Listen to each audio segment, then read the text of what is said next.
Hello class, welcome to my PowerPoint presentation about the top 100 Hearthstone cards. According to me anyway, it's kind of impossible to make a good list. I'm going to yap for a couple minutes and then get right into every card. So about me, just so you know my perspective, I'm a pretty cool guy, I think. I'm pretty good at Hearthstone. I've played since 2017. So any card from before 2017, if you think I'm underrating it, uh, just blame it on that. My peak rank was around rank 50. I have played and watched hundreds of Hearthstone tournaments, so I'm basing a lot of it on competitive play. Uh, Here is the criteria I used for rating the cards and also some other yapping. So, how good was the card on ladder when it was in standard? And how much was it played in tournaments? How good is it relative to other cards with similar effects? So, what I mean is if it's one of the best removal spells or one of the best early game minions or something like that, it might not be as flashy or meta warping as some of the other cards you see, but it's still very good for what it is. Wild mode isn't real, and so things like Twist are doubly not real. Beta isn't real, and so alpha is doubly not real.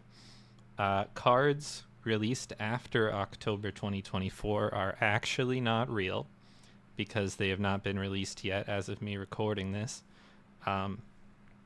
Some cards are listed featuring another card. So I tried to only combine rankings where you've got two cards that really only make sense together. So I listed the example of Crescendo and Popgar. Yes, I know that Popgar has seen a little play in other decks, but don't worry about it. I just don't want to use up two spots back to back to basically say the same thing. Cards that have been changed, usually nerfed, are shown as their strongest version or versions, even if they saw a lot of play in their other versions as well. And it's just my opinion. Don't worry about it. It's fine. Feel free to leave comments about any disagreements you have, but just keep it civil, you know? Card 100. Starting out with a heater. Yogg-Saron Hope's End. So this card maybe immediately doesn't look amazing if you don't know already, but what Yogg is a panic button. You can play this if you're losing and maybe you win. The original version did not stop casting spells if it killed itself. So you could just play this and who knows what'll happen. So it saw play in a lot of decks, was very strong. Even if it was pretty inconsistent, you could just drop it in a situation where you were probably going to lose, and maybe you don't. Number 99, I have Timeout. I think as far as like a control paladin archetype goes, this has to be one of the strongest cards ever made. A card that just lets you ignore what's going on the board for a whole turn, and you can just play another one the next turn. Lets you set up whatever kind of crazy combo or board clear you want, and buys a lot of time for pretty little mana. Number 98, I have Dark Pact. This card heals a ton. There are plenty of minions in Hearthstone that have death rattles that you want to have die, especially Carnivorous Cube at the time. This card gave a ton of healing to a class that desperately needed it, and since it was pretty singular at that time as being a huge heal for Warlock, along with like the Spellstone, this card deserves its spot in 98. 97, I have Archivist Elysiana, mainly because of how much this warped a competitive meta for a time. People would run Baleful Banker as a way to get an extra copy of Elysiana so that their deck had 20 extra cards in it and just grind out matches that took forever. This is such a powerful control tool in metas where you're going to the bottom of your deck. It's kind of a thing that doesn't ever really happen anymore, where you're winning in fatigue, but in that kind of meta, this effect is so powerful. Defile. So, Defile, it's partially a sentiment pick because it's such a cool card, but it's also one of the best cheap removal spells that the game had at the time. Warlock was pretty able to set this up to clear large boards. You could have a bunch of your own small minions on the board and whatever the opponent had on the board, and just use this as a full clear. Or you can use it especially well against boards of small minions, so anti-aggro versus a bunch of 1/1s and 2/2s and stuff. Like, it's just a really effective clear. Number 95, I have maybe a bit of a surprise pick, Ray of Frost. It's just such a versatile tool. The fact that you're casting 2 spells is really impactful for things like spell burst effects or for completing the mage quest line.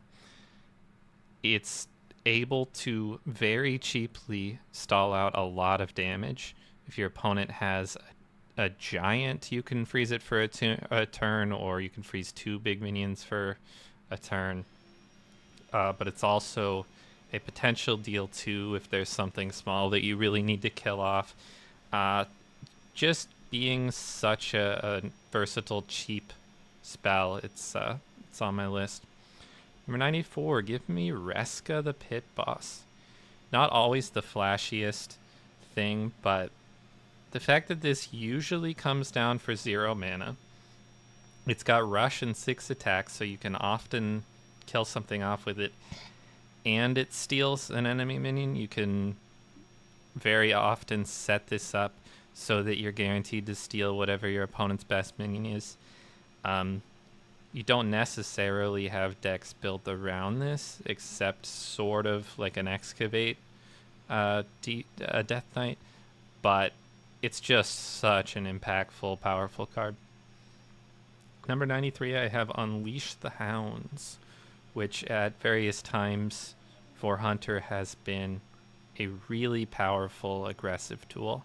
And, you can also use it to clear up a bunch of tokens on the other side of the board if you want. But, yeah, just very powerful for sending these face. Number 92, I have Master's Call. This card absolutely shaped competitive meta for quite a while. It's not the craziest effect ever. It's a 3 mana draw 3, but at the time, Hunter had some really powerful beast synergies, and this was just one of the best draw tools that Hunter had received. Number 91, I have Mogu Flesh Shaper, and for these cards that have been nerfed, apologies if some of the images are not the same as the others in terms of background and stuff like that. Anyway, it's a 7 mana 3/4 rush that's actually a 0 mana 3/4 rush. You can mutate or evolve this to get an 8-drop after it has cleared up an enemy minion. It's just so easy to discount this since it counts both sides of the board, that any kind of shaman deck, but especially like an evolved deck, absolutely loves this. Got nerfed to 9 mana, still saw play. Number 90 is probably the worst image I had to use, Blind Eye Sharpshooter. After you play a Naga, deal 2 damage to a random enemy and draw a spell.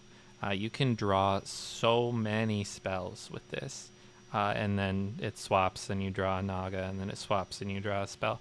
So you can very easily get a ton of spells discounted to 0, cheap Nagas, draw through your whole deck. This card is disgusting for the amount that it offers, so cheap. Number 89, I have Twin Slice. and the other version of Twin Slice. So originally this card was 0 mana, get 1 attack, and then Second Slice is the same. It's basically Twin Spell before the Twin Spell mechanic was introduced, and then they changed it to be 1 mana, but it's 2 attack. So more total damage, but obviously you have to actually pay for it. So the original version of Twin Slice being 0 just meant that you could so easily activate your triggers on things that care about your hero attacking, like Battle Fiend. The turn you drop them, you can Twin Slice them. You can use Twin Slice with cards like Altruist, or it's a easy card to clear out your hand if you need to set up an outcast effect. Just so powerful. And then the higher attack version, well, it's more attack. You can use it to get a bunch of attack with a weapon like Aldrachi Warblades and, you know, hit the opponent in the face or clear a minion or heal a bunch, whatever you need to do. Number 88. It's the Worm. It's the Mana Worm. This card, I think it was eventually nerfed to a 1/2, but for a very long time it was a 1/3, and 1 mana 1/3s with upside for a long time were so good. This one, especially for Mage, you would be casting so many burn spells and have this out on the board to just rack up attack, and it's not temporary, it's permanent attack. So this thing could very quickly become a serious threat if you're playing some kind of aggressive burn mage kind of situation. 87. Is this a hot take? I don't know. Horn of the Windlord. It's a paladin and shaman card, and just a super effective way to deal with 2 minions if the opponent has 2 big minions. Just kidding, no they don't. And then you still have the weapon next turn. But it's also a Wind Fury weapon for paladin and shaman, and both classes are capable of buffing the attack on this weapon and just hitting the opponent in the face for a lot of damage. This card has been extremely good in both classes. Number 86, I have Dr. Boom and his little boom bot friend. Definitely like a staple when it came out, to the point where people would just put this in pretty much any deck to drop on turn 7. It's not the craziest card by modern standards, but just being something that's so effective versus other minions of its cost at the time that it was released makes it still a standout to this day. Number 85, I have another 1 mana 1/3 that gains attack. This is Tunnel Trog. Shaman would love to play some great early overload cards, and Tunnel Trog will be there to rack up the attack and kill the opponent. Play this into Totem Golem or something, and you're having a great time. Your opponent maybe not so much. At 84, I put Spiteful Summoner. As far as something you can just drop in the mid game and summon a big thing, Spiteful Summoner was kind of in a class of its own for a while.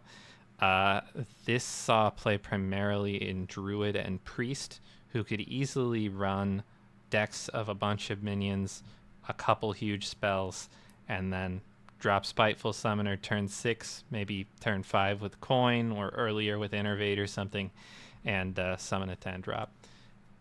Big threat at the time that you didn't really see cards like this, and it did end up getting nerfed to 7 mana. Number 83, I have another new one. It's New Heights. Gaining maximum mana for Druid, or for anybody, but it's pretty much always Druid, is such a powerful effect. Gaining empty mana is such a powerful effect, ramping in other words.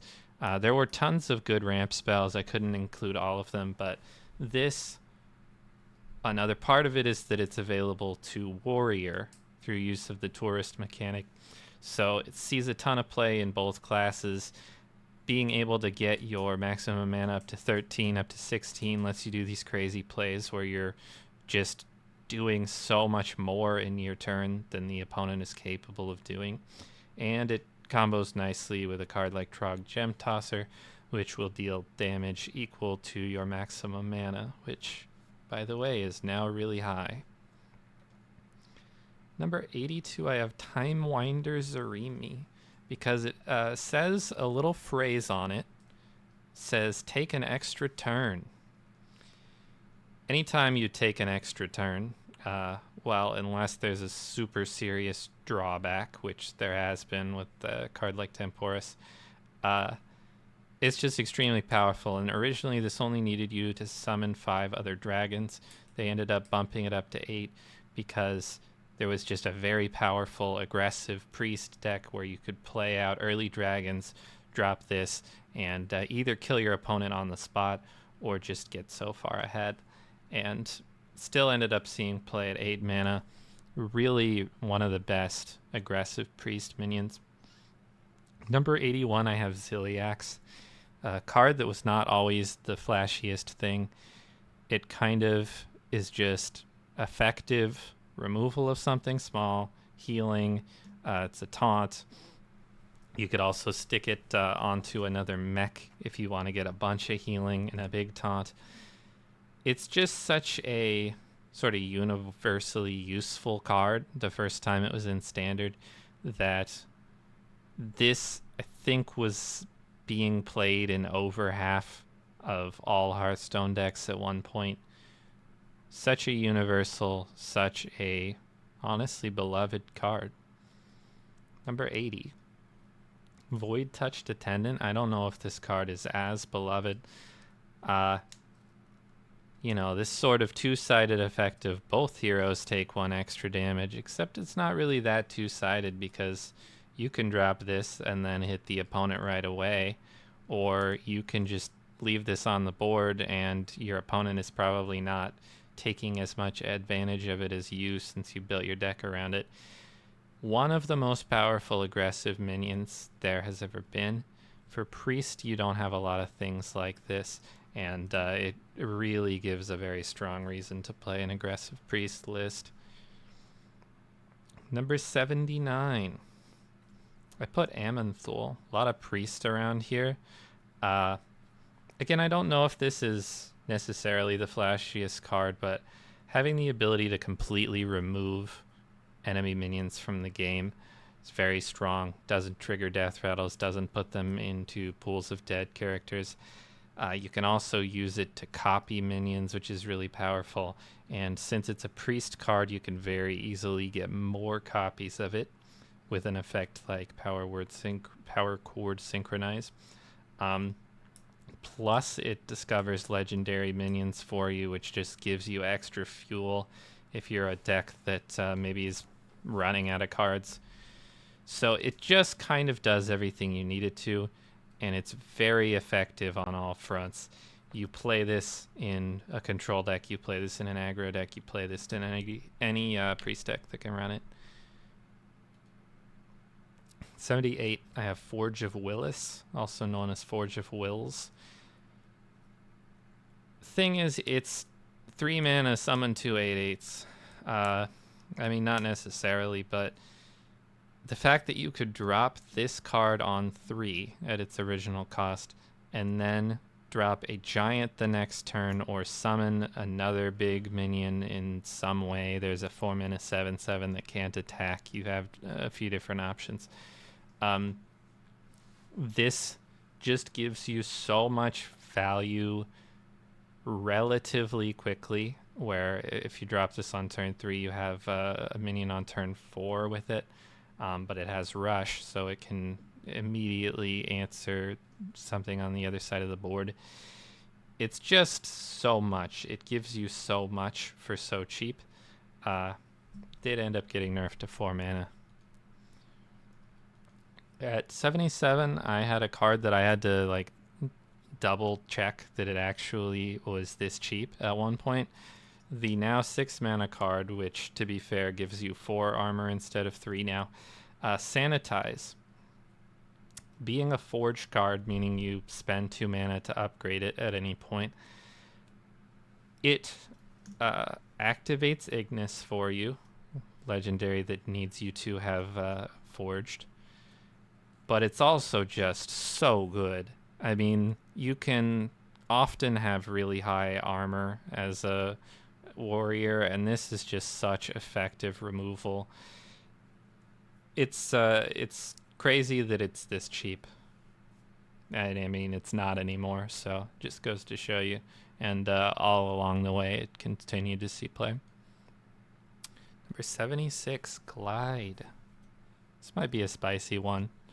I don't know how people are feeling about Glide right now, but it's a card that was initially terrible because there was not really any place for it, but ended up, along with some of the other cards that we may or may not see later, really dominating the competitive meta for a while. You would see, or I would see, clips of Glide winning or losing games on the spot. Its disruption, in addition to a bunch of card draw in a class that really wants a bunch of card draw,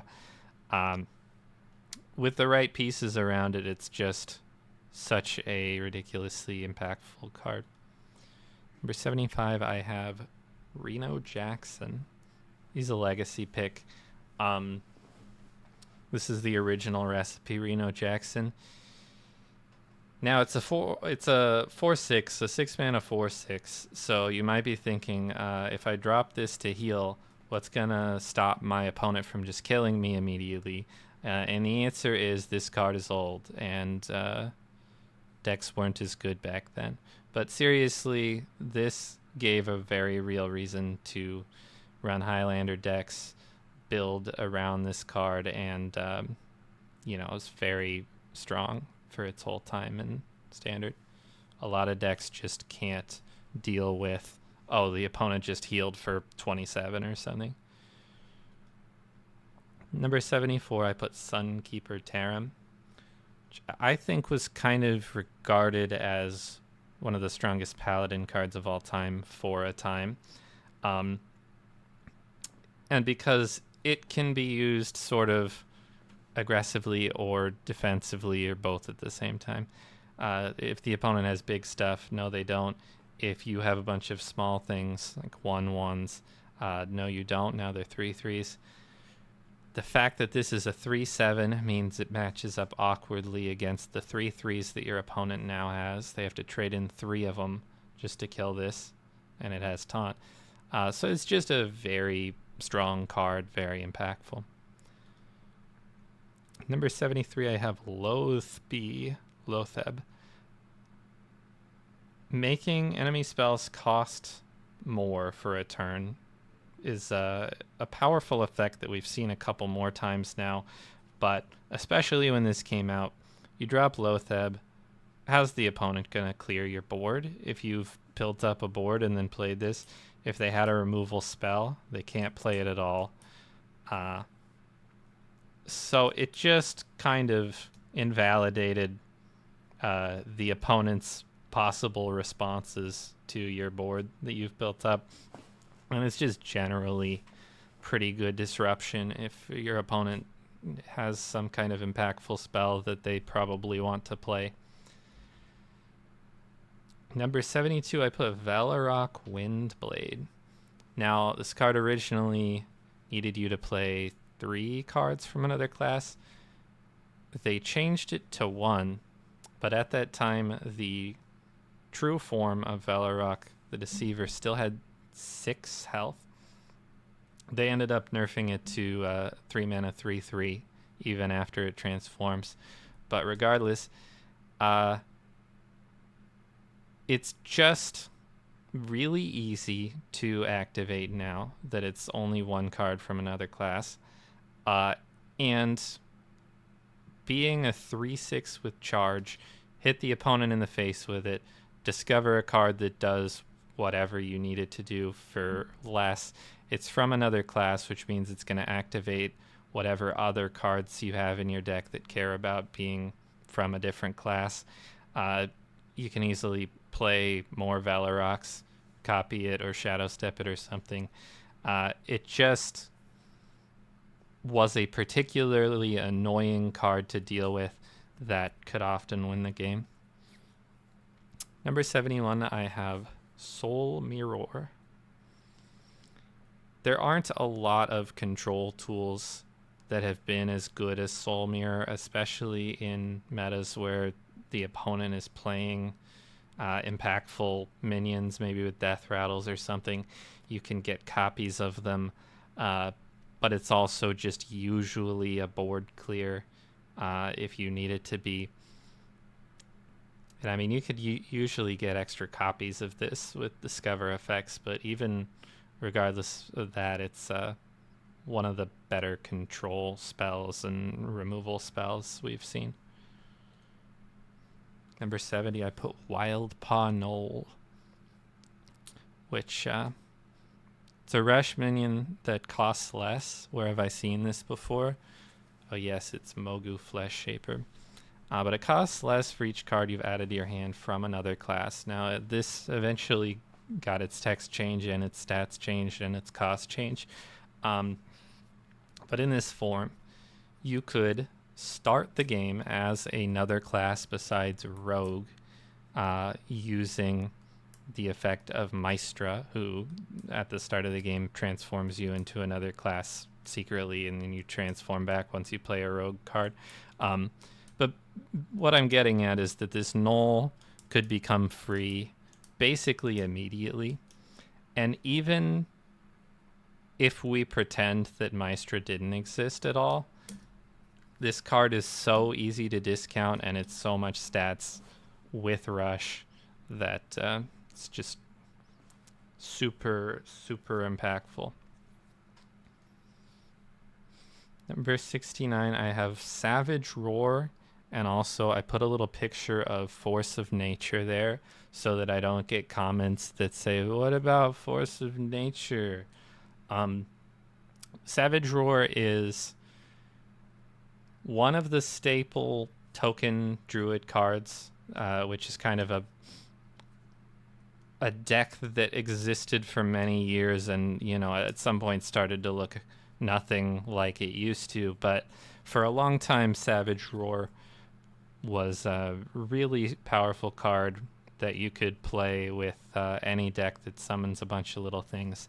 And, oh, by the way, for a while you could play a version of Force of Nature that summoned 3 treants with charge. So you could just play these two cards together, hit the opponent in the face for what at the time was considered a lot of damage.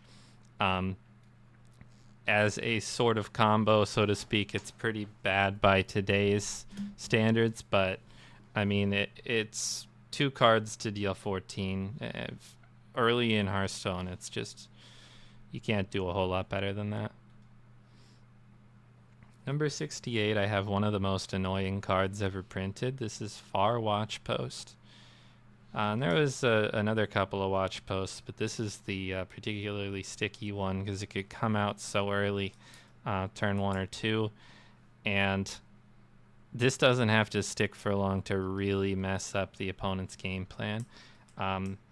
It's a card that makes it harder to deal with itself. If they draw a card that could have killed this or contested it, maybe they can't play it when they normally would have been able to. Eventually ended up losing 1 health, becoming much easier to deal with, but at 4 health, it's a really difficult thing to kill early on in the game and can end up tacking on a lot of extra mana for the opponent. Can really snowball if you play this early.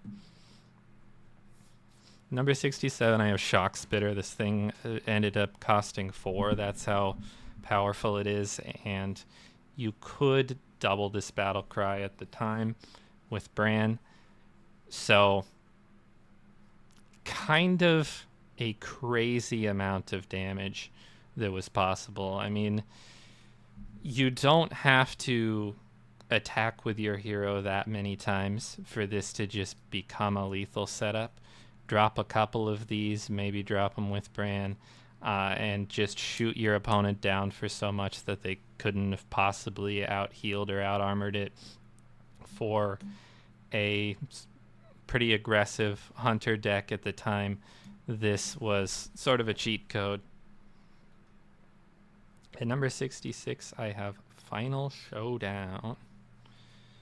So Final Showdown is a quest line. You can see all the quest line cards here. But the really important part is it's a way to reduce the cost of a bunch of cards as you draw them. You can see the final reward, the Demon Slayer Kurtrus, and I mean, it's good and had its use, absolutely. But it's really probably more important that as you're drawing a bunch of cards, they're all getting discounted by one. I mean, at least for the first two stages of the quest line. You can really do so much with that. And so a lot of the time, questline demon hunters didn't even necessarily need to complete their quest line to win. And then, you know, at the end, maybe they run like a combo of some kind that they can discount a bunch with their Demon Slayer if they need it. Number 65, I have another quest. This is the Caverns Below. Saw a couple different versions, and this is one of the cards that is definitely most disgusting of all time. If we're going by most disgusting, this is higher towards the top. But really, what this is egregious for is creating a bunch of one-sided matchups, one way or the other. It would have matchups that can only win like 20% of the time, and the matchups it wins like 90% of the time. Because you have to mess around with trying to play 4 minions of the same name, shadow stepping things or making extra copies of things. But once you do it, all your minions are 5/5, even things that are summoned by other minions. So you just play something that summons something else. You play something with Lifesteal, play something with Divine Shield. And these are just a bunch of cheap minions you're playing that are just 5/5 beating down the opponent forever. So there were control decks that just couldn't do anything about this at all. Number 64, I put Carnivorous Cube, and I struggled to find a place for this card. I didn't know really exactly where I should put it or if I should even include it with some of the other cards that it was played alongside already represented. But it's a lot of value for what it is. You can trigger a Death Rattle and then have this summon 2 more big bodies afterwards. So maybe you play something, attack with it, or trade in with it. Cube it, kill the cube right away if you want with something like Dark Pact.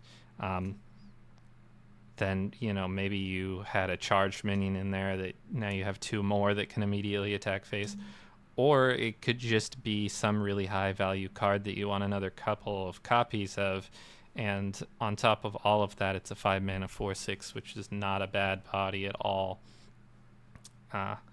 So just really useful for Cube Lock, its namesake deck, but saw play in a lot of other places as well.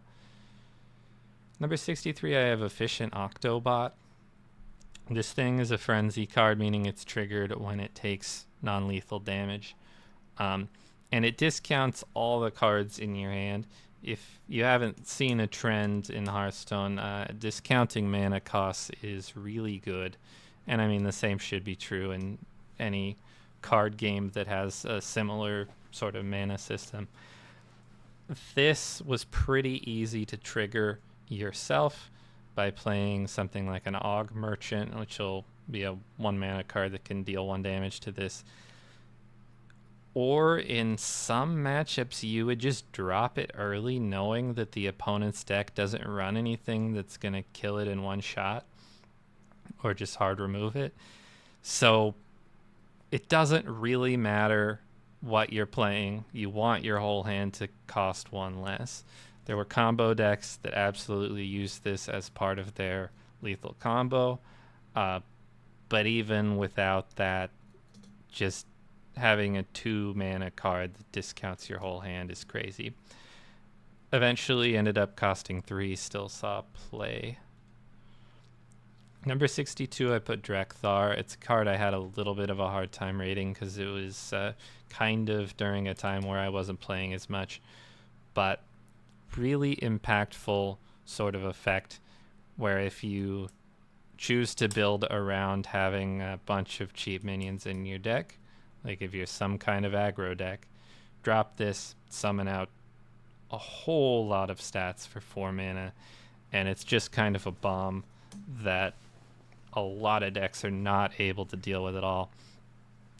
If you can play this on turn 4 and have it summon out a couple of 3-drops or something, it's just very often going to be game winning. And by the way, it's a 4/4 itself, so just does so much for you. They nerfed that card to only summon 1, and it was terrible. Anyway, next I have Spite Lash Siren. This is it's another card that has the sort of swapping mechanic between needing to play Nagas and needing to play spells. But this one gives you mana. So if you have enough card draw, you can draw through your whole deck and play a bunch of things for effectively free because you keep refreshing mana crystals. And by the way, a lot of the spells you're playing are going to cost less than 2, so you're gaining mana. The world is your whatever this thing on the end of the staff is. I don't know. It's a lot of mana. It's a lot of mana.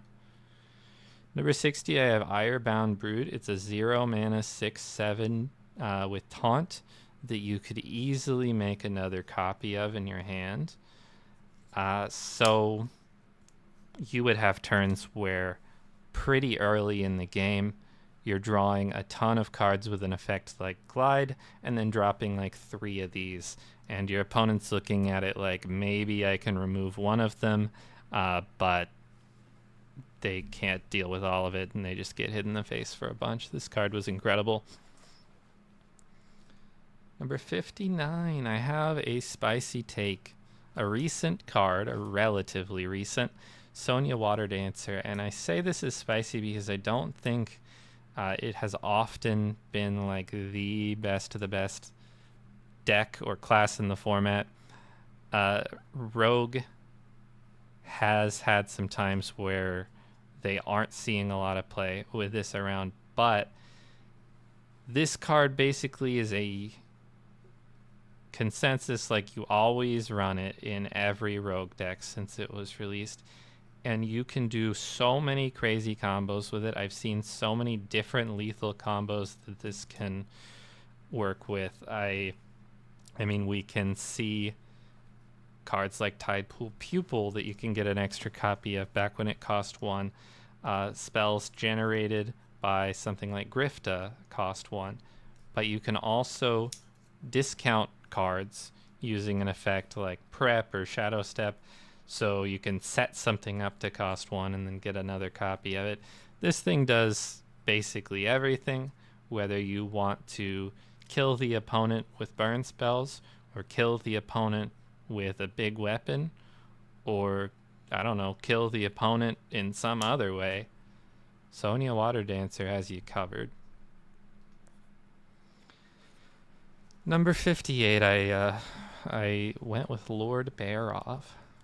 It's a Paladin and Warrior card with kind of an interesting set of effects that if you want a full clear with it, you're going to need a way to deal 1 damage or kill this off. Turns out it's really easy to deal 1 damage to all minions or kill this off. Run a card like Animated Broomstick, which will give this rush for 1 mana, and then you just trade this in and the whole opponent's board is gone and you've only spent 4 mana to do it, albeit it was 2 cards. Or have a card like Risky Skipper with this It's a full board clear for 4 mana again. Just incredible value for what it is. You could just drop it on an empty board if you really want as well. I'm sure I've done that dozens of times. It's a weird way to end talking about that card, but let's get into another heater here. Warsong Commander, and then I put a little Grim Patron there so that people don't ask me, what about Grim Patron?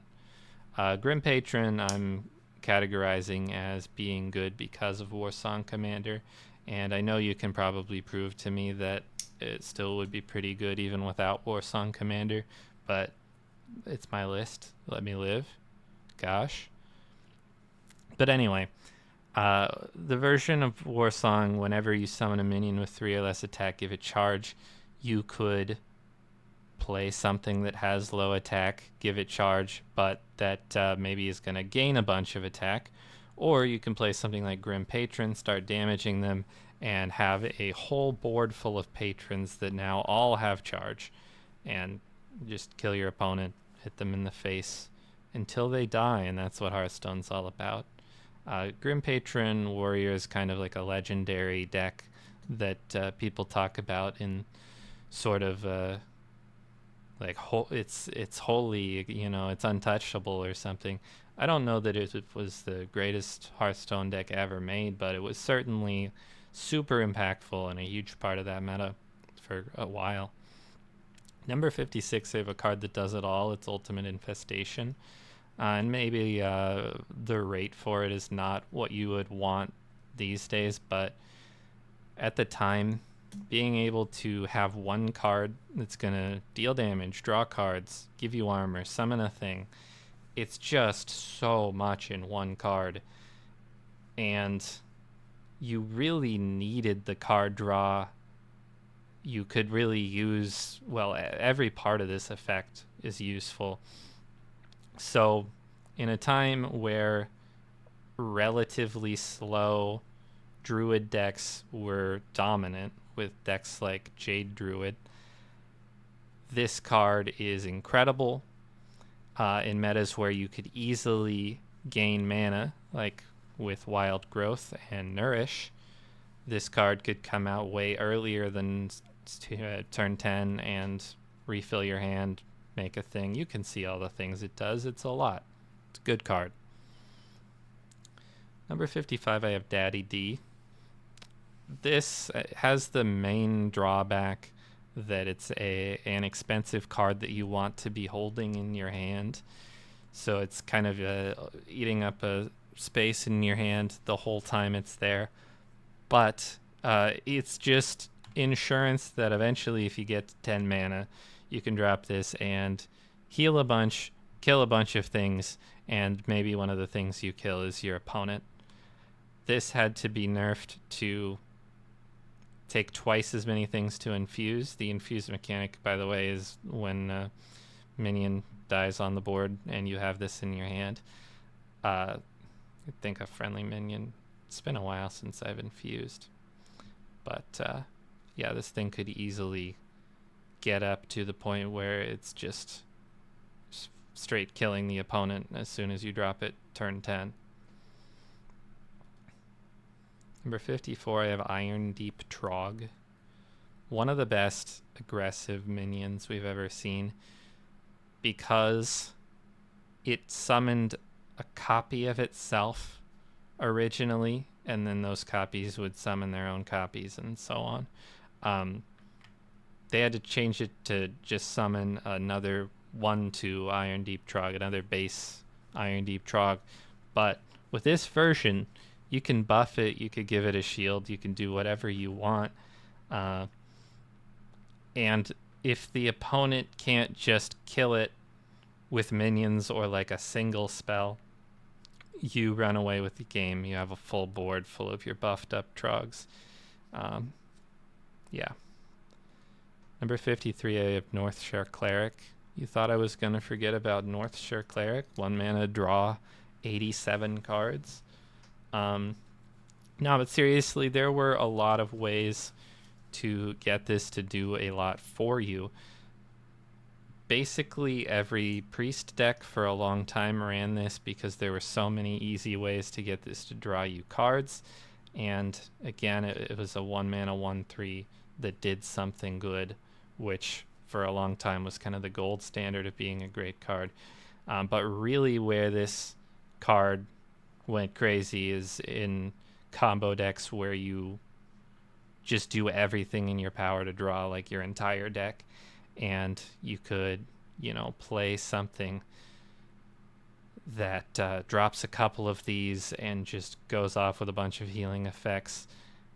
Drop it's any minion. It's not just when the cleric is healed. So you can drop a bunch of things onto the board, play Circle of Healing, and just draw through your entire deck so easily. And then whatever you're trying to do as priest, you just do that and win. Number 52, I put a Nubricon. It's a card that just allows you to do all sorts of nonsense. Originally gave 8 armor and made minions cost armor instead of mana this turn. So right off the bat, even if you have no armor, you play this, then you can play another 8 drop for effectively free. You just got a free 7/7. But so much of the time you could have armor, play this, play whatever crazy 10 drop shenanigans you want, whatever your choice of big annoying stuff is, and just win the game on the spot. They had to change this to give less armor and to only affect like the first 3 minions you play after this, I think, so that you don't just like go crazy. Because by the way, what if you play this and then you use that armor to play another minion that gives you armor? You could just keep going. You can keep going forever, or something like that. At number 51, I have a card that's probably a little too high, but again, it's my list. I can cry if I want to. I have Conjurer's Calling. Destroy a minion and summon 2 minions of the same cost to replace it, which, by the way, is not limited to your own minions. But usually you would use it on maybe a minion that has a high based cost, but that you can cheat out for cheap, like a giant. And then just fill the board with huge 8 drops, 10 drops, whatever.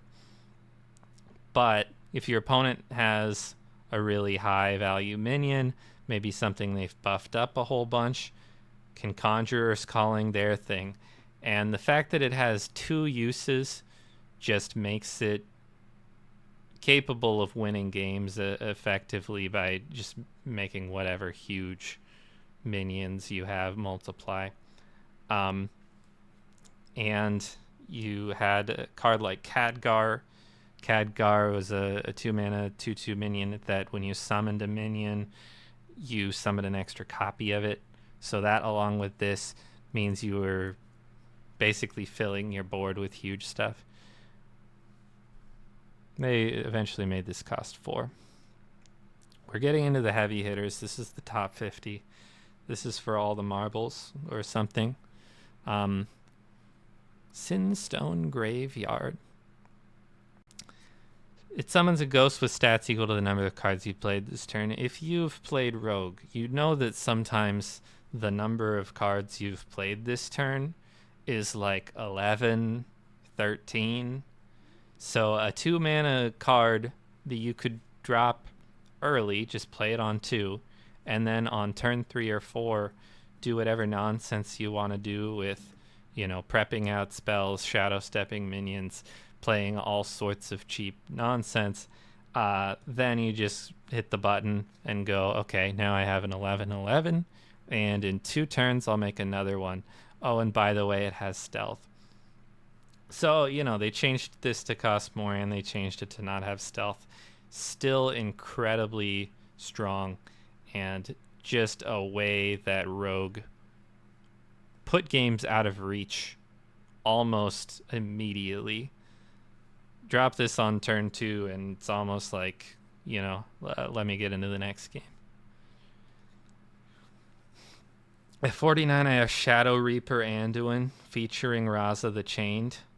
I don't think either of these cards ends up being amazing without the other, but together they really just formed one of the sort of most memorable decks in Hearthstone history, where you get this hero power to cost 0 and then just machine gun down the opponent, play a card, shoot them, play a card, shoot them, play a card, shoot them. People, there were memes about, Raza on 5, Shadow Reaper Anduin on 8, like drawing the cards and being able to play them on the turn equal to their mana cost is like, it's not that hard to do, but it was like such a frustrating experience to play against because it was that strong. But anyway, Shadow Reaper also having the battle cry to destroy any sort of big minions that the opponent had means that a lot of the time they couldn't even set up a board that's like, okay, I'm setting up a big board so that they can't play their hero card because I'll just kill them. Because no, the hero card takes care of that too. Really, really powerful. Number 48, I have Dark Glare and also Dark Glare. So originally this card cost 3, refresh 2 mana crystals when your hero takes damage. Changed it to 2 mana and refresh a mana crystal, and now it's 3 mana and it refreshes 1 mana crystal. Still powerful and wild, although wild isn't real, as you would know from the start of this presentation. You can cheat out so much mana from this. I mean, I'm sure if you see this card, even if you've never played Hearthstone before, you can start thinking of like, well, if there's any sort of cheap way to make your hero take damage, you just have a bunch of free mana. And yes, there are lots of cheap ways to make your hero take damage and cheat out lots of mana. This thing is disgusting.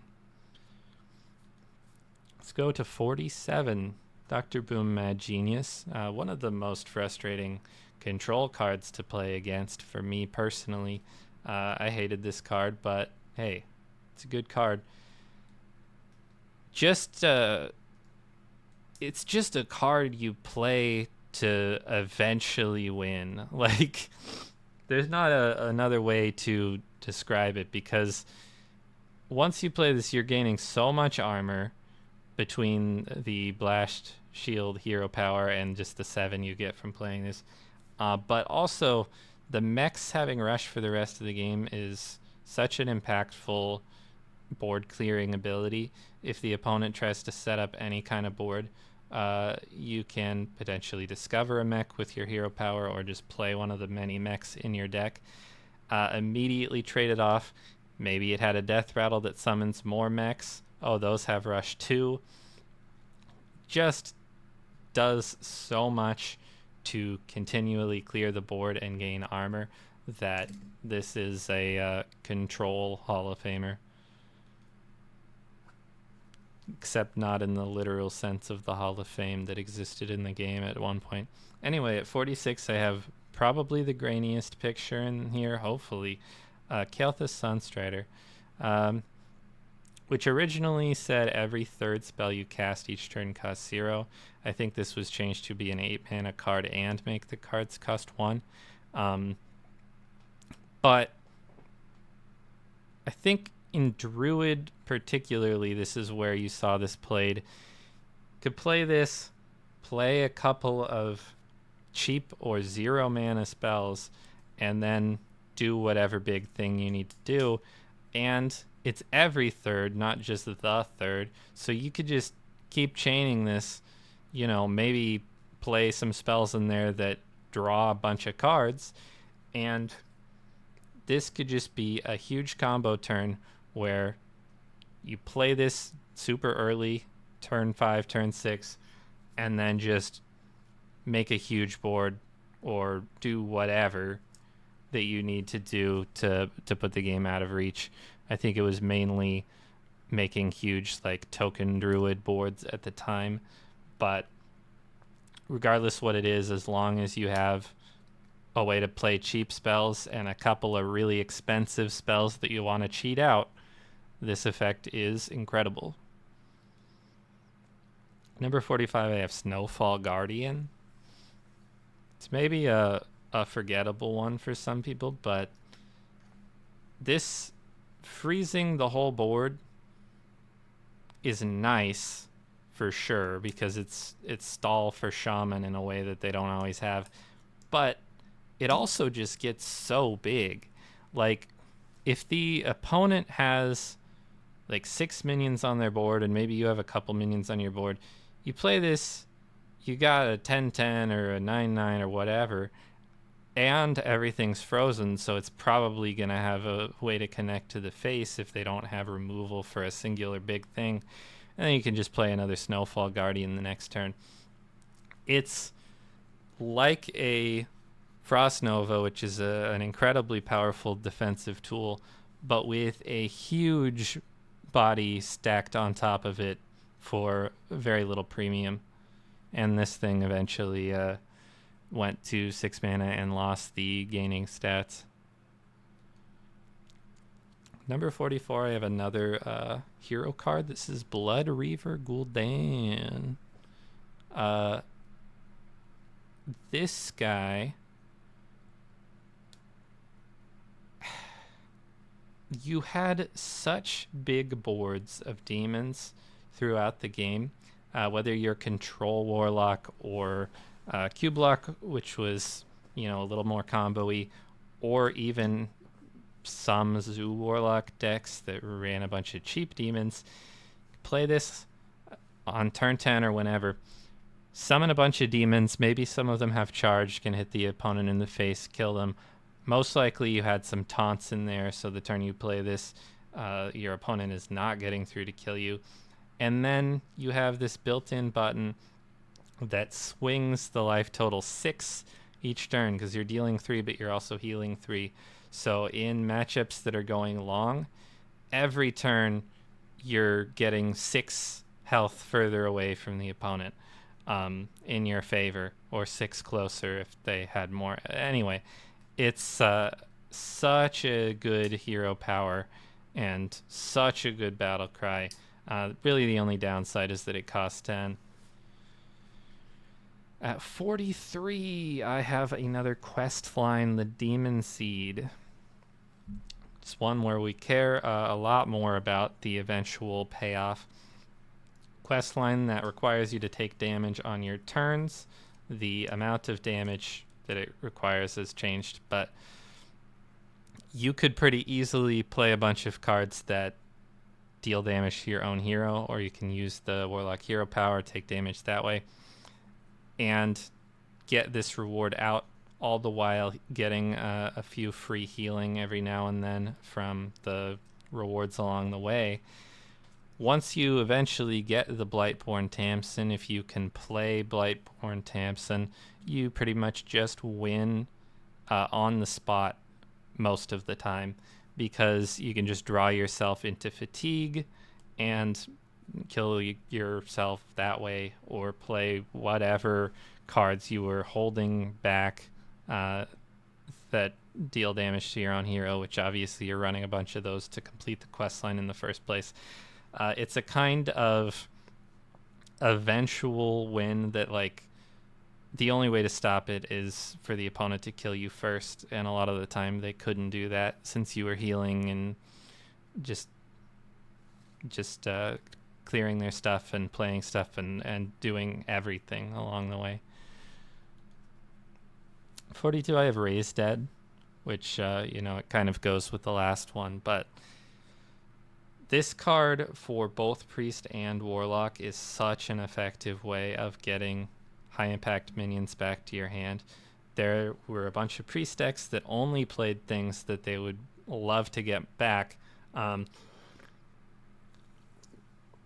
there is the upside a lot of the time where you want to deal damage to your own hero to activate quest line effects, or to activate, I think it's Flesh Giant that gets cheaper when you deal damage. It's a either a mild downside or an upside. The first part of it is 0 mana, and it gives you 2 good cards back to your hand. 2 cards that you obviously wanted to play in the first place, as long as you're not like summoning some crappy little tokens along the way or something. As far as value goes, there's not much that beats this.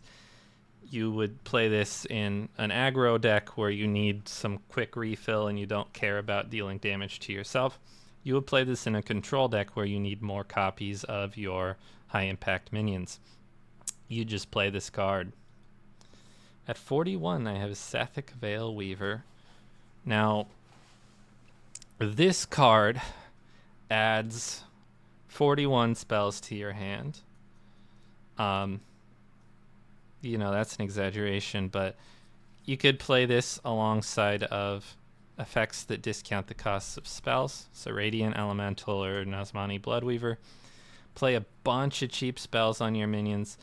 You are continually getting this thing out of range of being killed while you cast those spells, because you are giving this more health, you're giving it a shield, you're summoning a copy of it, you're summoning copies of your cards that discount spells and shielding those and buffing those.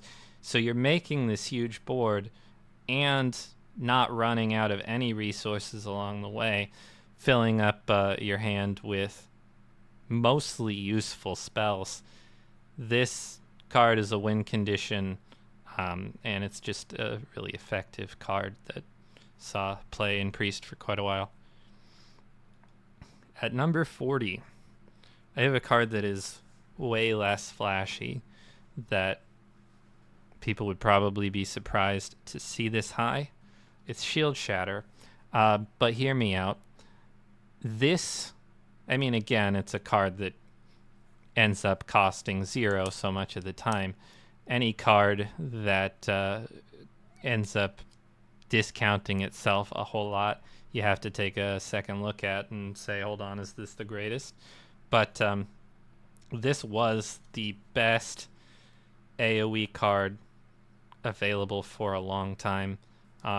In Warrior, a class who really wanted it, really needed it, because you could just play a 2-mana card that gives you 10 armor, play this for 0, clear off a whole board of little things, or you can gain armor in whatever other ways. A lot of the time you already have a bunch of armor if you're playing Warrior, and this is just free. It's just free, which is crazy for such a powerful AoE, dealing 5. Because it deals with all the little 2/3s, 3/4s, whatever. You know how math works. Number 39, I have Ice Block. Because of how powerful a just kidding effect is. The, oh, you think you killed me, just kidding. And you can get extra copies of this, and you can run 2 copies of this. So you can just use these to prolong the game as long as possible. It's better than freezing the opponent's minions in some cases, because if you play this, they can't just burn you to death. They have to wait until the next turn. And so if you're a mage deck that is setting up a combo or something, you can just take a couple extra turns to get there, which is incredibly valuable. This card, it's probably a sentiment outlier as well. It's really memorable to think that you're killing the opponent and then get ice blocked, but it's really powerful as well. Take me to 38. Let's go. It's a recent card. He's got recency bias. Who is this man? It's me, and it's Marin. Marin is a 7-mana 6/6. He still has this effect, but they have recently nerfed the effect of Wondrous Wand and buffed the effect of Golden Cobalt. But what we really care about most of the time is this original version of Wondrous Wand. Draw 3 cards, they cost 0. So obviously you have to be able to play Marin first. The 7-mana 6/6 is not great. But if you're Druid, you can usually get this out early. If you're another class, like Death Knight, turns out you can get away with it. And it turns out you can really end up getting away with it in basically any deck that's not super aggro. Because if you get to turn 10 and play this, you can immediately play the Wondrous Wand, draw 3 cards. They cost 0. If they're remotely good, now you swing the game way back in your favor. You're playing cards that heal you a bunch, and maybe you play a hero card, and maybe you play whatever sort of crazy impactful things. If you can get a moment to play this on turn 7 or coin it out on turn 6, then you can wand on the following turn. There's ways you can get cheap copies of Rarran. There's all sorts of crazy nonsense you can do with this. Oh, and by the way, taking the wand doesn't mean you don't get these other treasures. You end up getting to play Zarek's Crown, getting the legendary minions. It's a ton of board presence, or you can take that right away if you think it's more impactful, and then eventually get the goblet, get a ton of value out of it, maybe turn those cards, if you don't want a bunch of copies of whatever you got, into legendaries with the golden cobalt. It does everything. Rarran, I mean, I know I've said that for a lot of cards, but Rarran is just one of those cards where if you can get the opportunity to play this, you want to, and it's one of the best things to ever do. Now, Wondrous Wand only discounts the cards drawn by 3, but at its peak, I mean, we're talking about decks that are running 10 mana minions, 10 mana hero card, 7 mana spells, a 9 mana minion. Without getting into too many specifics, is because that's not important. The point is, like, the wand would often be discounting you 20 to 30 mana that you could just play right away. Crazy. It's crazy. Number 37. Let's go. The recency bias. Let's do it. I put Skyla. But hear me out. After this card was nerfed to 6 mana, it still was representing about 40% of decks at top 1000 Legend. At 5 mana, this card is ridiculous. Play this on 5, swap the cost of a coin that's in your hand or some kind of cheap spell that's in your hand with your 10 mana spell Tsunami, and then you play your Tsunami right away, or there's a 9 mana spell that you want as well.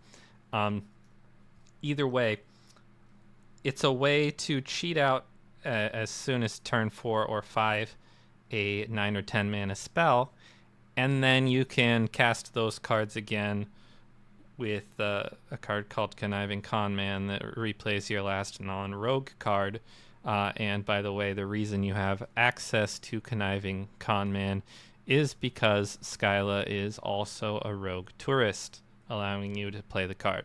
So Skyla, even now at 6 mana, is a meta-defining card.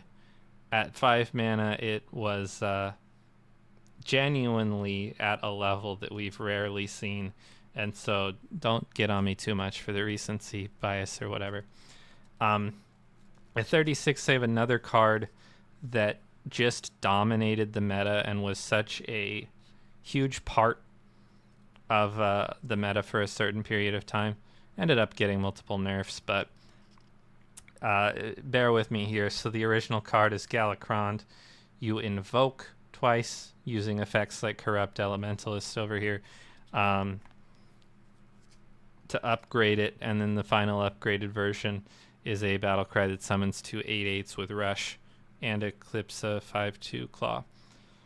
You could pretty easily get this thing fully invoked so that on turn 7 you are gaining armor, summoning 2 8/8s with Rush that are just huge threats, plus they can clear out whatever's on the board, and you're equipping a 5/2 weapon, start hitting the opponent in the face, killing them. This does so much.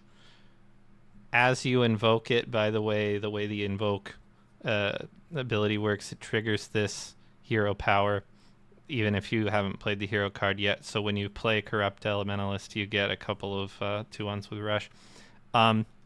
So it was a deck that really didn't have a whole lot of weaknesses at the time, and was really good at just putting out a bunch of big stuff onto the board and clearing off the opponent's stuff. And there were a lot of cards that kind of had to work together because it was built around this invoke mechanic. So you had pretty much all of the cards that say invoke on them or say Galakron somewhere on them working together. But obviously that's built around this hero card, Galakron the Tempest. What do I have at 35? It's Skull of the Manari. Big downside here is that this is a 5-mana weapon. So if you play this on 5 and then your opponent plays weapon removal, you just wasted your whole turn 5. But what if they don't have weapon removal? They either don't run it or just didn't draw it right at that exact moment.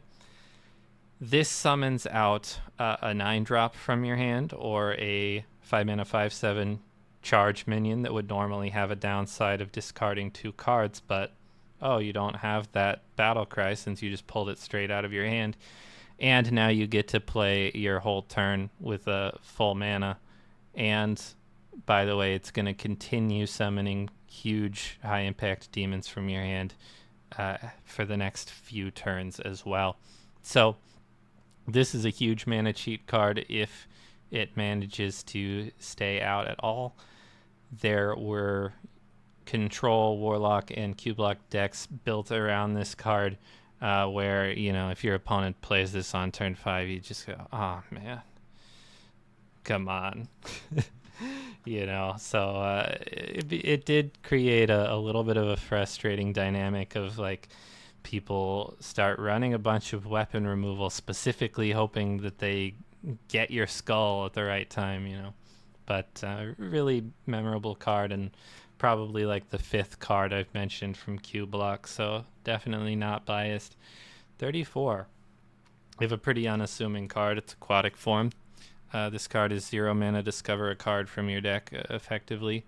It's a dredge, so it looks at the bottom 3 cards of your deck, which is sometimes relevant. But most importantly, this card just cycles itself. Any effect that you have that's based on you playing a spell, you get the effect since you play this spell. But more importantly, like, it just thins your deck. You can get to your important cards faster. You run 2 copies of this, and they just replace themselves for free. Like, it's like running a 28 card deck, but it's even better than that because you get to choose which of your cards you want from the bottom of the deck. So there's not a druid deck in the world that doesn't want this. There's not any deck in the world that doesn't want this unless they like specifically can't run spells. This card's nuts. Number 33, I have, by the way, another card that discounts a bunch of cards by 1. It's Ruined Mithril Rod. They ended up having to nerf this to 5 mana, where it was still great.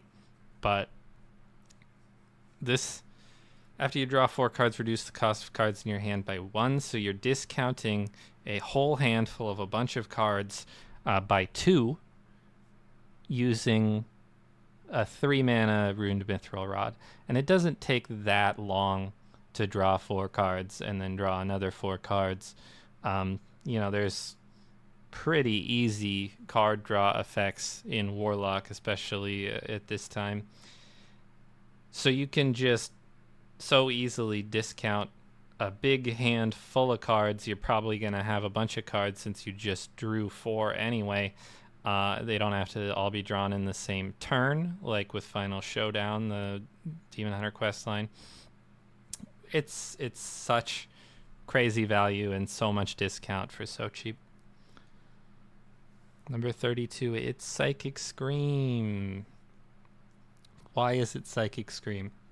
Because it's one of the best removal spells of all time.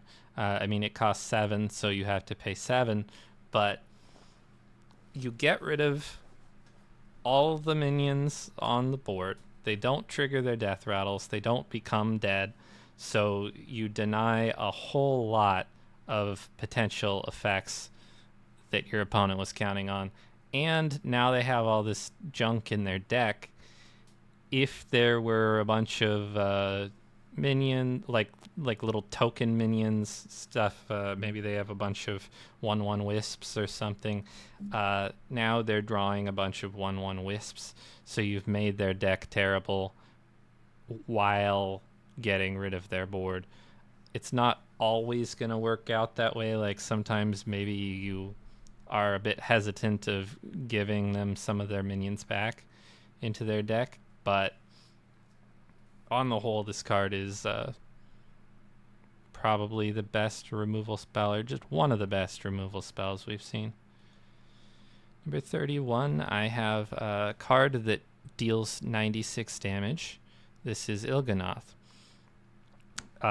Your lifesteal damages the enemy hero instead of healing you. Effectively, this card is just an OTK enabler, but in a way that deals a whole lot more damage than most OTKs. A lot of the time when we talk about combo decks in Hearthstone, maybe you have a combo that does 30 or 40 damage on a good day, or 50 damage. Il'gynoth easily reaching 90, 100 damage. There were so many effects that had a little bit of life steal that you could just abuse to the extreme, get some spell damage, and just Beyblade style let it rip, kill your opponent from any health total. Obviously, this one's a bit it requires you to have some good lifesteal spells and spell damage and that sort of thing, but every card exists within its context, and this card was incredible in its context. They ended up nerfing it to 6 mana, still saw play. Number 30, I have Undertaker. I wasn't there, but I understand something about Undertaker, which is if you drop this and then follow it up with another Death Rattle minion on that same turn or the next turn, early game, this thing is gaining health. It's not just gaining attack like we saw with Mana Worm or Tunnel Trog, which was already good. This thing is gaining health as well. So it can get out of range of being easily killed very early. And this card existed pretty early on in Hearthstone as well. So you drop this, then you have some, at the time, very strong Death Rattle minions that you wanted to be playing anyway, particularly in Hunter. And this thing just got out of range. If this was played on turn 1 and you don't have an answer to it, it might just be done already. Number 29. I put an old classic, Wild Growth. And again, there's a lot of good ramp cards for Druid, like Breath of Dreams. But this one, and at its original 2 mana cost, was just the reason, or one of the main reasons, that Druid has been gross for such a long time. Getting to your high value cards, your Ultimate Infestation or whatever, a turn early is so impactful.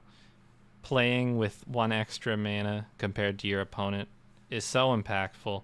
And this being a 2 mana card, you could fit it in so easily, play it turn 2, and then play a 4 mana minion or whatever on the next turn. This had a lot of different uses in a lot of different times, but it's a classic. You can't go wrong. Number 28, I have Leroy Jenkins. This card at 1 point cost 6. It seems like this card should not be allowed to cost... I said cost 6. I meant it costs 4. This card at 1 point costs 4. It should not be allowed to cost 4. But even at 5 mana, which is kind of where it sat for a very long time. Leroy Jenkins was just an easy way to hit the opponent in the face in any deck that needed to hit the opponent in the face for 6. At 4 mana, it's crazy. At 5 mana, it's really, really good and was basically a staple in every aggro deck until it left the format. You could give it extra attack with something like Cold Blood. You could play multiple copies of Leroy with Shadow Step.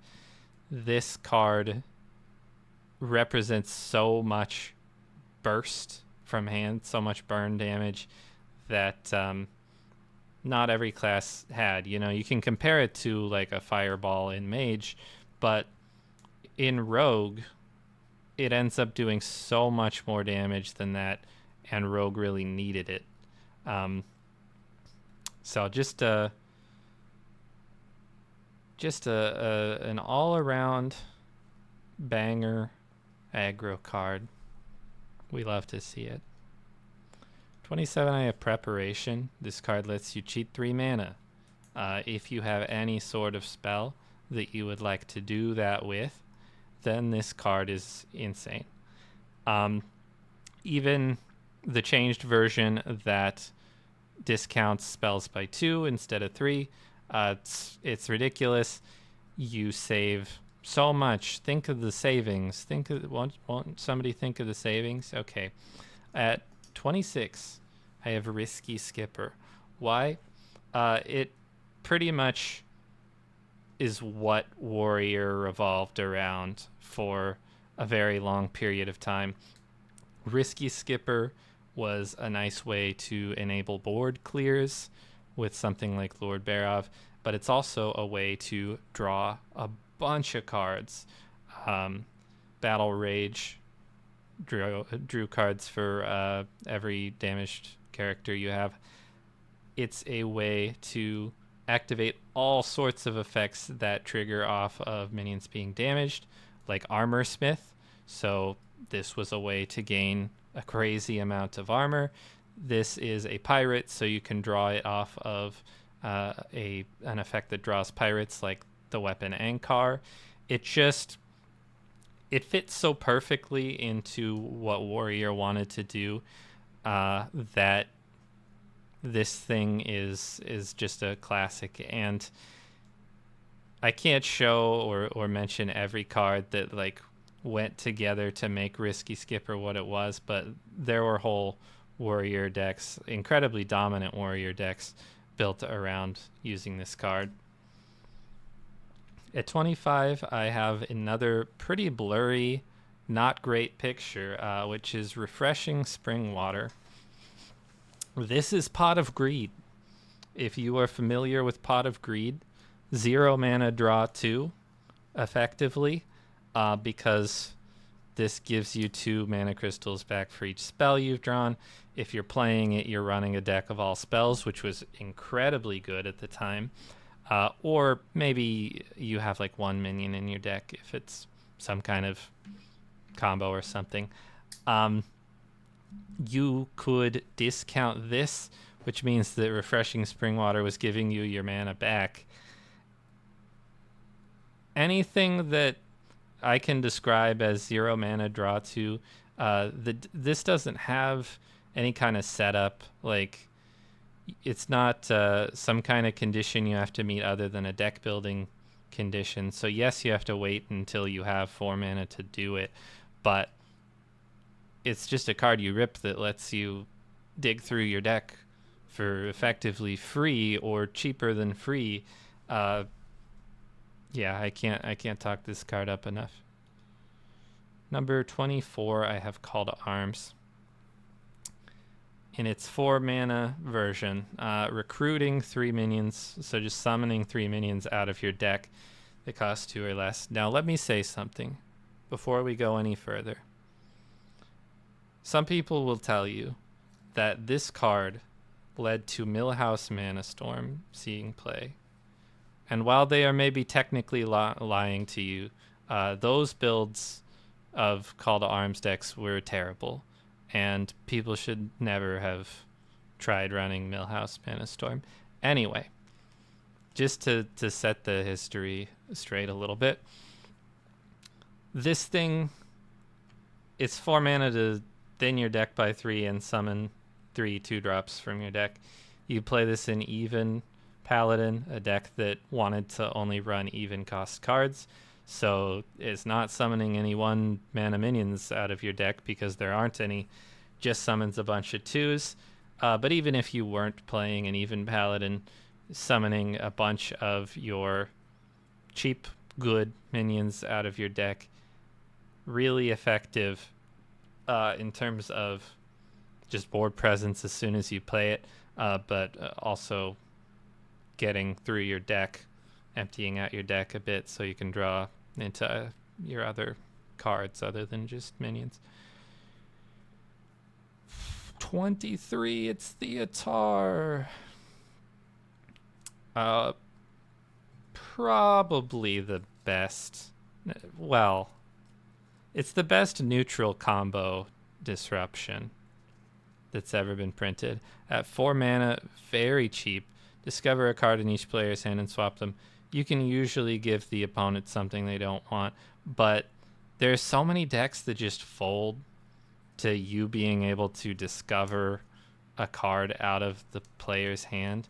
Like, we've seen Dirty Rat win games, and that pulls a random minion out of the hand. This, you get to choose what card you want, and it doesn't have to be a minion. You can take your opponent's hero card. You can do whatever you like. Such a ridiculous anti-combo card, but also you play it in any sort of deck that's slow enough to find an excuse to play it, and steal your opponent's value engine, maybe their hero card or something, or just steal any sort of impactful card from them. This thing ended up being changed to cost 6, still saw play. Anytime you have a card that's raised by multiple mana and it still sees play, I mean, you're dealing with something nasty. Number 22, I have the reason why we played decks without duplicates for a long time. It's Zephrys, but back then, when they made Highlander cards like this, it wasn't if your deck started with no duplicates, it's if your deck has no duplicates. And this card still is that way. So you could play this in any kind of deck that just wants to draw through most of their deck. Even if you're running duplicates, you're going to draw those duplicates anyway, and then this is going to be active, and you can play it to get lethal or whatever. If you don't know what the wish for a perfect card means, it offers you a choice of 3 cards that it thinks you want. It's basically a complicated flow chart based on the board position, the size of your hand. It's not super smart. It doesn't know which cards are in your hand, that kind of thing, but you could pretty reliably set this up to give you a lethal. It was, there was a specific pool of cards like classic and core cards or something, but you could set this up to give you a lethal. You could set this up to give you wild growth in a class that might have not had access to wild growth, or removal. It says it's wish for the perfect card. It doesn't always give you the perfect card, but it does enough of the time that this is pretty ridiculous and a great reason to not run any duplicates. Number 21, I have the deck Cheapener, Incanter's Flow. This card originally didn't see that much play, but it didn't take that long for a spell mage deck that wants to run exclusively spells. You play this, now your entire deck costs less. Now your Refreshing Spring Water gives you mana back, and the cards it's drawing are cheap. This thing can just give you such a huge discount early on that if you're playing this on turn 2, like the opponent has to have theirs as well, almost. It's crazy. This thing ended up being changed to 4 mana eventually, so again, it's one that ended up needing a multiple mana nerf and still saw play at 4. Let's go to number 20. It's number 20. It's Prince Keleseth. Prince Keleseth. Not a card that would likely be that impactful these days, but for its time, it saw play in almost every class at a pretty competitive level.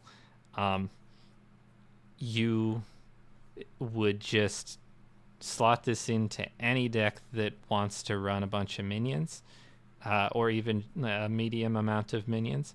And it's not that big of a drawback to run no other 2-cost cards, it turns out. And, if you're a rogue, maybe you shadow step this and play it again, and then you have a whole deck full of minions that are +2/+2 on turn 2. If you are a spiteful summoner druid, you already have a deck that's like 26 minions and 4 spells, so you're buffing a ton of cards, and some of those cards get extra value out of the buffs. It just does a lot, and it did a lot in so many classes that I had to give it some respect. Number 19. It's Silly D.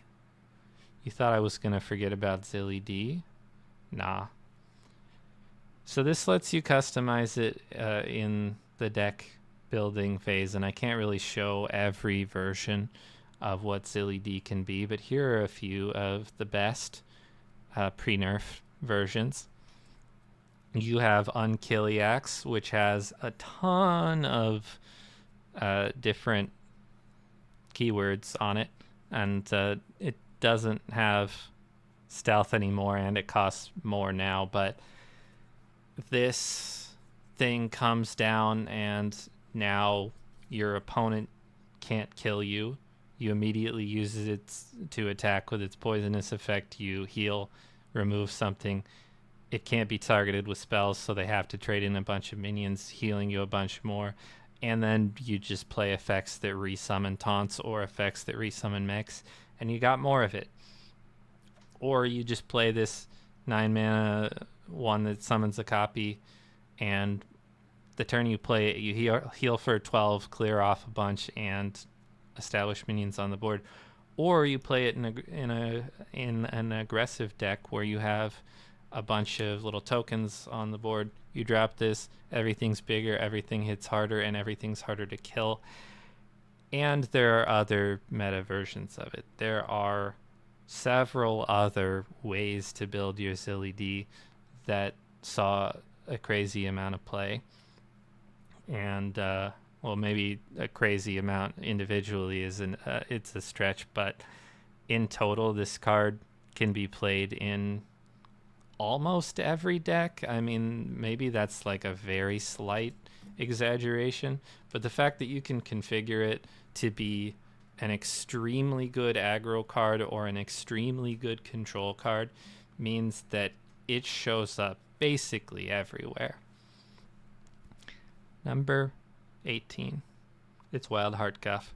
I've talked about gaining mana. I've talked about gaining max mana.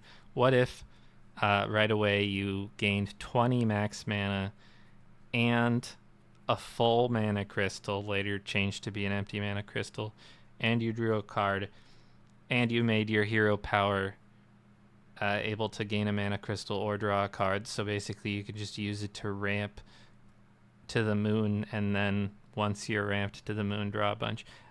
This thing is nuts. There's not too much else to say about this card. I mean, this thing is nuts. It's Wild Heart Guff. What do you want me to say? 17, I have a card that a lot of people probably forgot cost 5 at one point. This is Spreading Plague. It's one of the best anti-aggro tools ever printed, especially for when it was made. I guess it wasn't printed. You know what I mean. Uh, Even at 6 mana, where it was most of its life cycle, incredibly powerful anti-aggro tool. Your opponent is probably building a board with at least a few minions on it. You drop this, and it slows them down so much trying to get through this. And as Druid, if you can slow your opponent down a little bit, you're probably not that far from being able to do something crazy. And chances are you have more mana than your opponent anyway. So, Spreading Plague, one of the best Druid cards. I feel like I'm saying the phrase one of the best a whole lot, but we are talking about the top Hearthstone cards. Number 16, I have Renathal. It's just a 3 mana 3/4. It's just a 3 mana 3/4.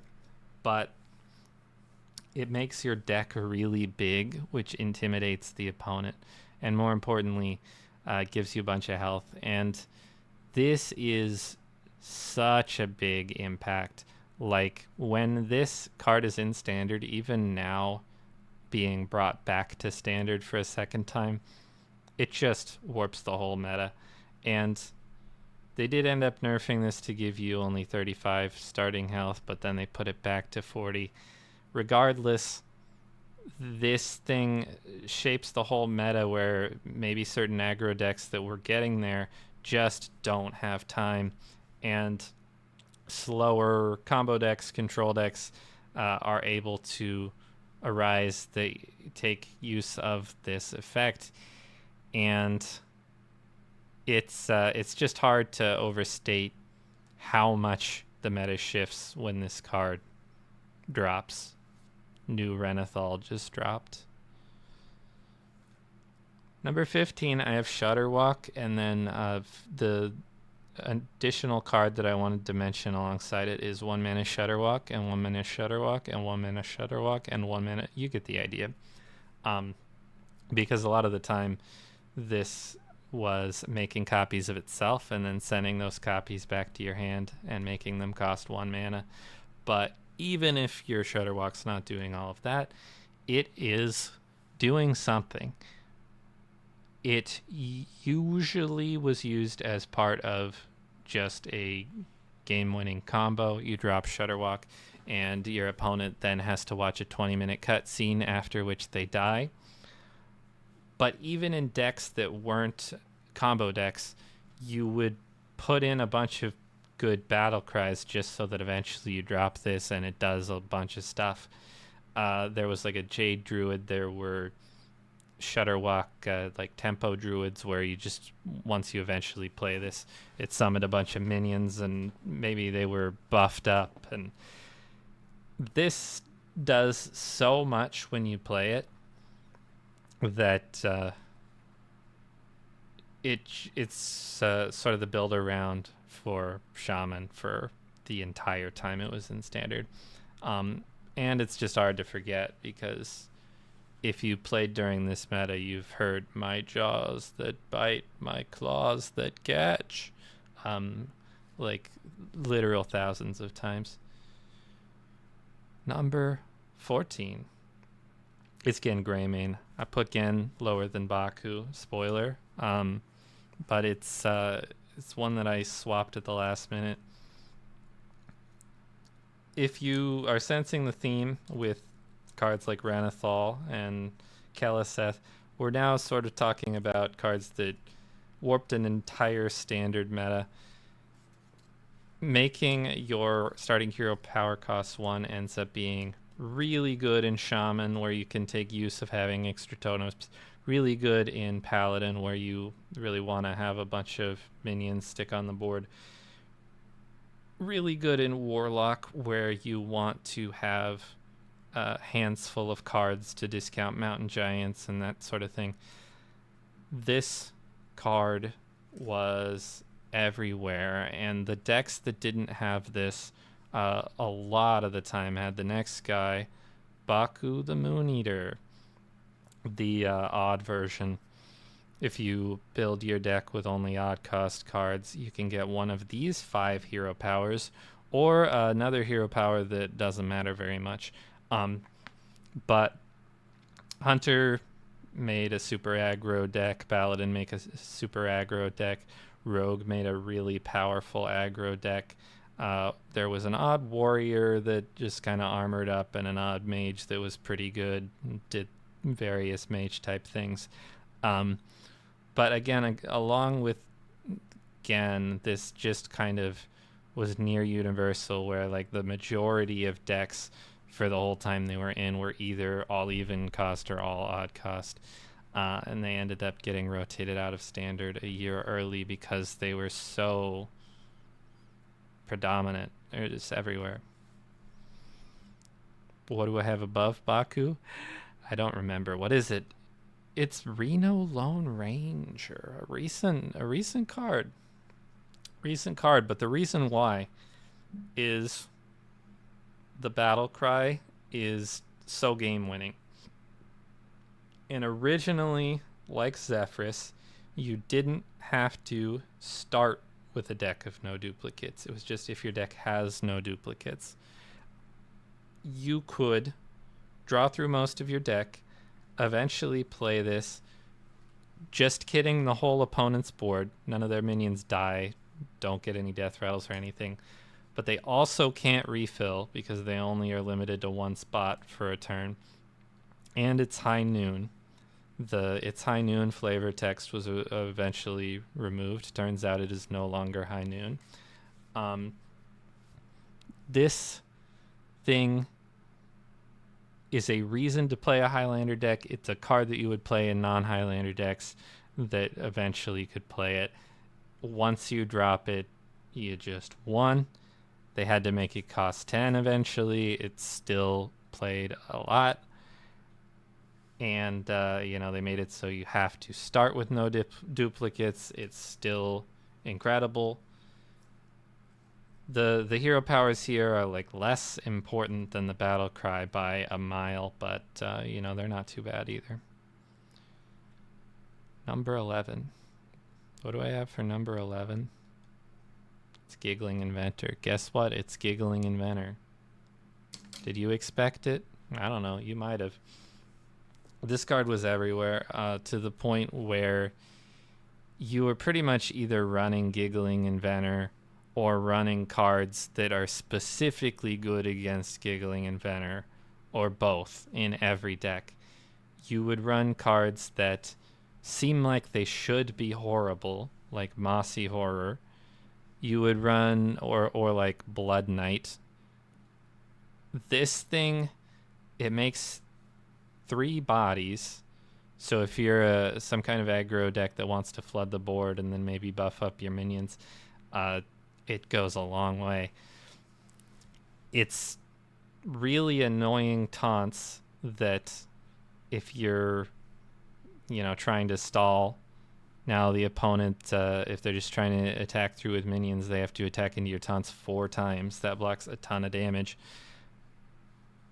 You get some taunt synergies potentially if you're a Strong Shell Scavenger deck, or you can take advantage of the Divine Shields in various ways. Overall, this card was absolutely everywhere.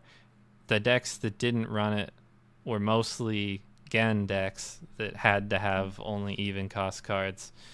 All the odd decks were running it. Doesn't matter if you're an aggro deck or a control deck. Giggling Inventor is just too much. And they eventually made it cost 6. Number 10, I have Corridor Creeper. It's another card that costs 0.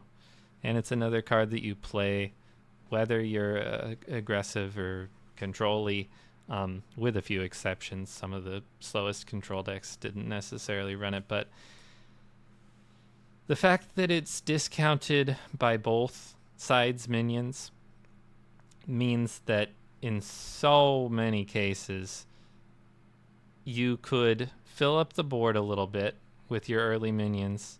If the opponent clears, just drop 2 of these or drop 1 of these, and the only way the opponent had a way to fight back is if they had their own to drop in response and maybe trade into them, hopefully. 0 mana 5/5 or like 1 or 2 mana 5/5s at this time were just unanswerable for most decks. You could, play these and then refill the board since you still had mana. It's hard for me to explain how busted this card was. I think for a very long time, I would say the most powerful card that I had witnessed in Standard. My own eyeballs. They eventually gave it 2 attack instead of 5. Number 9, I have another newcomer because I have to keep the list a little spicy. I have to throw in some new ones for the new fans. This is Yogg-Saron Unleashed, and also the different version of Yogg-Saron Unleashed. Doesn't matter. 15 mana Yogg, costs 1 less for each spell. Turns out it's really easy to play a bunch of spells and play this for 0. It's another card on this list that costs 1 less for each blah blah blah, which is such a powerful effect, it turns out. Even if you're not playing this for 0, a lot of the time you're playing it for cheap. The Titan ability means you could choose one of these 3 effects each turn, each one a maximum of 1 time. Anyway, play it, immediately clear the board, or immediately take your opponent's high value minion, maybe their Yogg. Or if you're feeling really spicy, you can fill your hand with tendrils that mostly are not great. But the fact that it's such a cheap, effective board clear is it's wild. When they made it cost 9 and just not have any discount, they added some text to it. After this uses an ability, cast 2 random spells. That part of the effect doesn't even matter that much. Sometimes those spells are game winning. Sometimes they're like instantly game losing. They're probably like slightly good on average. It turns out that even paying 9 for this thing, it's one of the most effective board clears ever. It can be used to steal a minion. It's very good, and if it sticks, you get to use another ability on the following turn. This thing is wild, and now it costs 10. Number 8, I have Skull of Gul'dan. So when Demon Hunter was first released, it was absolutely dominant, and a bunch of cards had to be nerfed on the first day, and then a bunch of cards got nerfed later as well. So Skull of Gul'dan at 5 mana lasted like a day, but even at 6, it was ridiculous. Being able to draw cards and then play them for free, there were some very aggressive Demon Hunter lists running other cards that were pretty wild at the time for how powerful they were. It's really easy to get the Outcast set up for the most part, because you could dump a bunch of cards out of your hand for cheap. It's just so much discount. Realize going through a list like this that making cards cost less is like a common theme among the best cards, but this one really was in a league of its own when it came out, to the point where it and several other cards that it went with had to be nerfed after like a day, and that still wasn't enough to make it weak or even just okay. It was still great. Okay, you get the idea. How about number 7? Give me Secret Passage. Secret Passage, which later got changed to only give you 4 cards and was changed to be 2 mana. At the time it was released, replace your hand with 5 cards from your deck, swap it back next turn. Technically not drawing cards. It does matter in some cases. But you just play this when you need a turn, need stuff to do, and you get 5 cards. It's almost like a 1 mana draw 5 in certain circumstances. If you generate cards while you're in the Secret Passage, so you play Secret Passage and then you start discovering cards or something, you get to keep all those when you swap back. You only swap back the cards that were the 5 that they give you. So any sort of discover, any sort of generated card you get to keep. If you have temporary cards in your hand, cards that are going to go away at the end of the turn, and then you play Secret Passage, now you keep them. This card, I mean, even any like weird interactions aside, this thing is like a 1-mana draw 5 in so many situations where you just drop this and then play all 5 of the cards that it gave you from your deck, or play several of them and maybe draw more cards, or like in any case thin your deck out by like 5 cards, draw closer to your combo if you're a combo deck, or just play a bunch of stuff. Really, in any rogue deck ever, this would be about the best card there. Number 6, I have LPG. Luna's Pocket Galaxy. This card originally cost 7. Why did they change it to 5? Just to torment the players. Just to throw the game into a state of pure chaos and hatred. I don't know.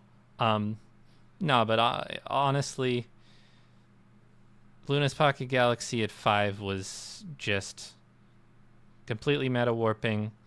There were whole tournaments, multiple whole major tournaments, where it was basically about who can draw Luna's Pocket Galaxy faster, and then just play a bunch of really expensive minions that now cost 1.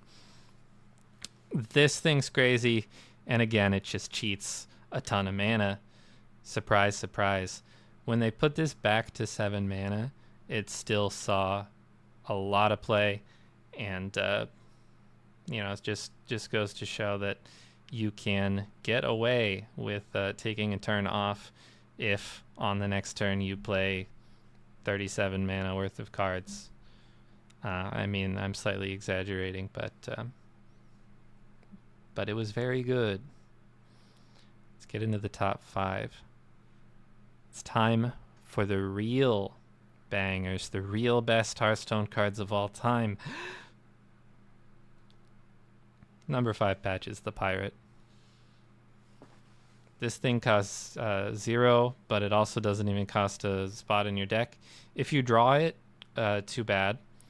But if this is in your deck, then when you play a Pirate, summons out of your deck, it has charge. If you have things that are buffing up pirates, it gets buffed up. But regardless, it's just a free minion on top of whatever you were doing with pirates already. So good that any sort of aggressive deck would find an excuse to put in some pirates. It doesn't even matter what class you're playing.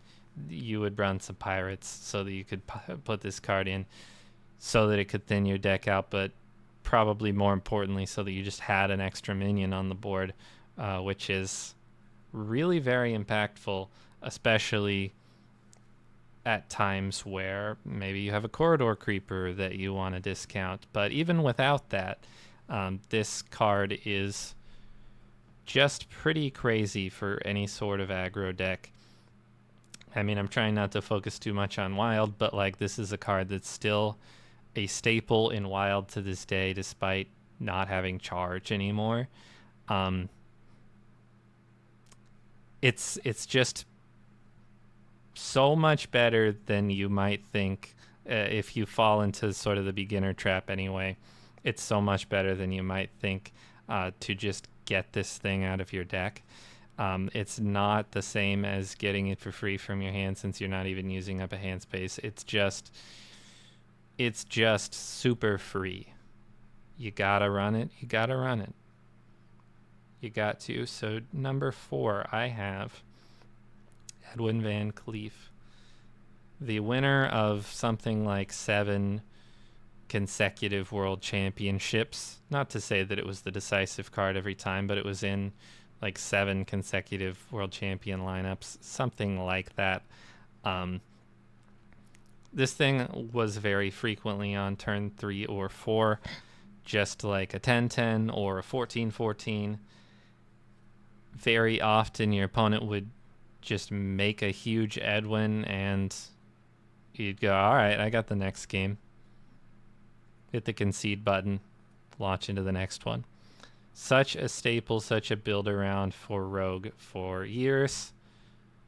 Eventually they nerfed it to 3 and then rotated it to or nerfed it to 4 mana. I mean, rotated it to wild and whatever.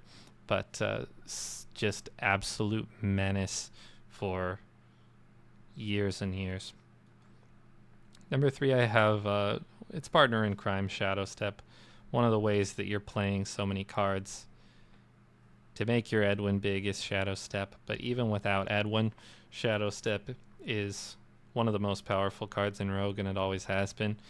It's extra copies of cards, so something like a Leroy, you get to hit the opponent in the face again with another one, but it's also discount, it's mana cheat.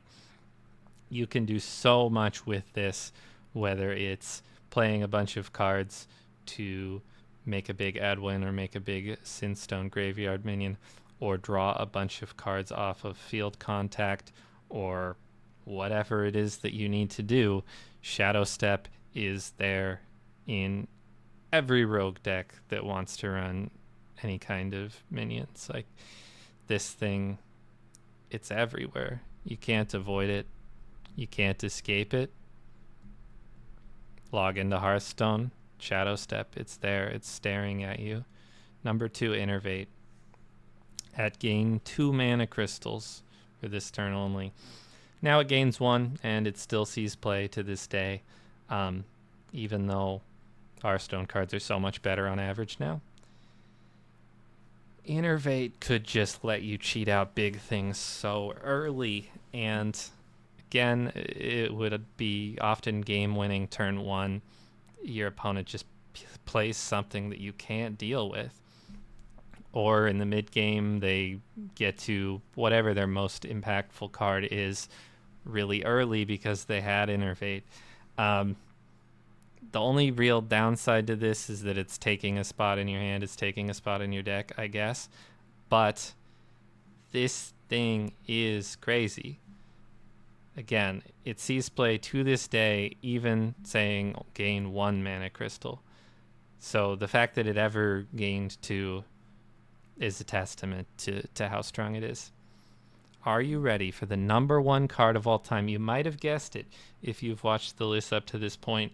You might be thinking, oh, this is the one card that's left. It's the credit card, Lamau. I'm so funny. I said the joke. I did the joke. Okay.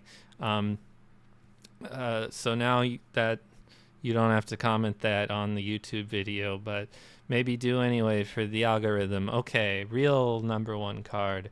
It's Mind Render Elusia. Why?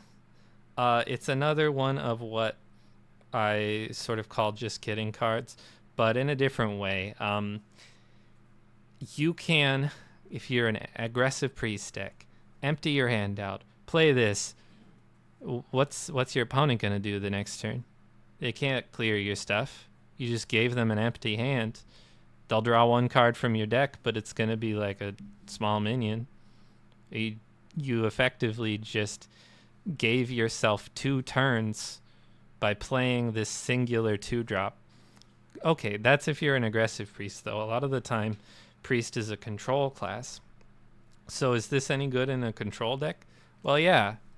Remember how Theatar was an effective counter to combo decks because you could choose between 3 cards in their hand to take?